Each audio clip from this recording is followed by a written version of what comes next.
Tanke Fungurumu in the Katanga, another masterpiece from this amazing deposit.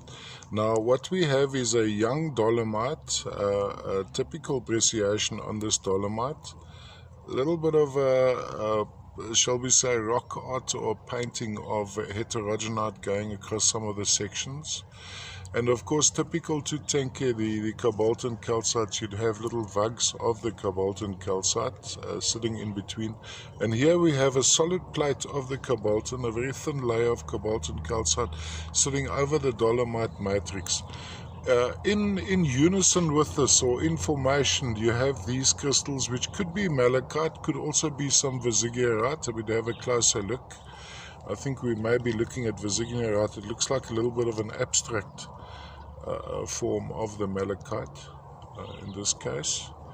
The black material under magnification, you'll find that it's heterogenite, which is to some extent coating some of the cobaltan calcites.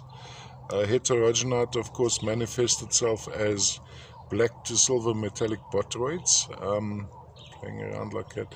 So there you'll have, this may be even some malachite or visigierite coated with the heterogenite. Quite exquisite. A rock art in essence. Size-wise, almost a hand size. So the size on this one is pretty good.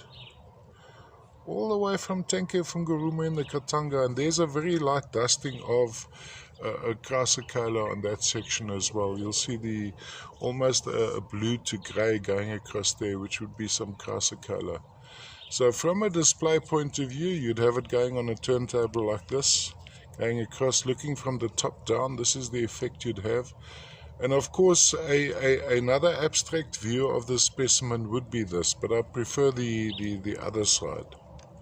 Quite appealing. I think this in itself as well, under magnification, would be quite an adventure.